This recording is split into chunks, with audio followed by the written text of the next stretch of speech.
저희 이제 자세한 개장 분위기와 글로벌 이슈들 만나봐야 하겠습니다. 미국 현지와 연결이 되어 있습니다. 뉴욕 증시 전문 유튜버입니다. 유선환님 연결되어 있습니다. 안녕하십니까?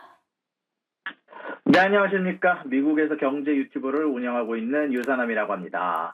네, 좋은 아침입니다. 네, 글로벌 증시 투나잇의 출발과 함께 이렇게 귀한 분을 모시게 돼 영광입니다. 시청자분들께 인사 한 말씀 부탁드릴게요. 네, 현재 말씀드렸다시피 미국에서 경제 유튜브를 운영을 하고 있고요. 이제 아침에 이제 여러분들과 같이 이제 미국 기준은 아침이지만 이제 여러분들과 같이 저녁에 미국 증시의 오프닝을 책임지게 됐는데 이런 날을 영광으로 받아들이고 여러분들과 앞으로도 즐겁게 재미나게 미국 증시에서 일어나고 있는 일들, 스케줄들, 거시경제 관련된 부분들 하나씩 짚고 넘어가 보도록 하겠습니다. 네, 감사합니다. 함께 기대해 보도록 하겠습니다. 현재 미증시 3대 지수 혼조 출발을 하고 있습니다. 자세한 개장 분위기와 함께 중요한 매크로 일정들 있을 것 같은데요. 소개 부탁드릴게요.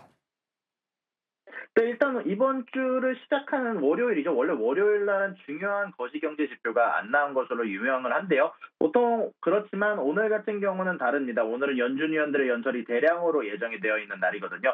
일단 오늘은 보스틱 연준위원 마이클 바 부의장, 월러 연준이사, 메스터 연준위원 그리고 보스틱까지 연설이 예정되어 있고요.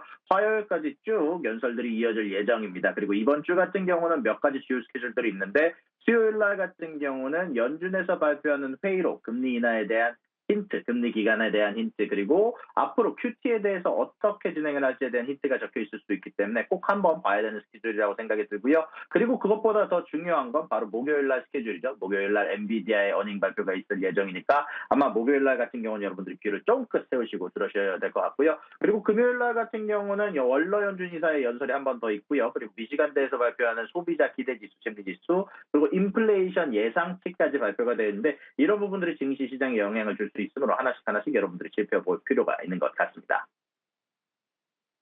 매크로 일정들 하나하나 짚어주셨습니다. 제가 방금 들은 소식으로는 중국 쪽에서 주요 뉴스들도 있다고 알고 있는데요. 짚어주시죠. 네, 일단 중국 같은 경우는요, 어제자로 기준금리를 동결을 발표를 했습니다. 사실 최근 들어서 부양책을 많이 발표를 하면서 이런 부분들에 대해서 아마 지속적으로 중국 증시가 상승하고 있는 과정 가운데 안에서 그런 부분들이 미국 증시에도 영향을 주고 있는데 아마 이런 부분들에 대한 부양책 효과를 먼저 지켜보고 싶다라는 의견이 대세였는데 그에 따라서 기준금리 동결이 발표가 됐고요. 그리고 이것 말고도 사실 최근 들어서 미국과 중국 관계가 지속적으로 악화가 되고 있다는 얘기가 많이 나오고 있죠. 특히 미국에서는 관세를 추가적으로 전기차에 대한 관세를 4배 이상 부과하게 되면서 100%로 25%에서 100%로 관세 부과를 늘렸는데요. 그것 말고도 반도체 쪽에 관세를 2배로 올린 것, 여러 가지 관세들이 증가하게 된 것에 대해서 중국 쪽에서 항의를 하고 있다는 소식이 전달이 됐었는데 이번에 사실 대만의 총통이 안 그래도 반중파인데 이런 라이칭더 총리의 취임과 더불어서 아마 중국 쪽에서 이런 부분들에 대한 제재를 발표한 것 같습니다. 중국에서 보잉과 제너럴 다이너믹 쪽 계열사들에 대해서 전체적으로 제재를 발표한다는 소식이 전달이 됐는데요. 자, 일단 정확하게 좀 디테일한 내용을 전달해드리면 미국 보잉의 방산우주 보안 쪽, 제너럴 아토믹스 항공 시스템, 제너럴 다이내믹스 육상 시스템이 추가 제재 기업으로 떠올랐고요. 신화통신에 따르면 신뢰할 수 없는 기업 목록에 오른 기업들은 중국 관련 수출입 활동에 전혀 참여할 수 없고요.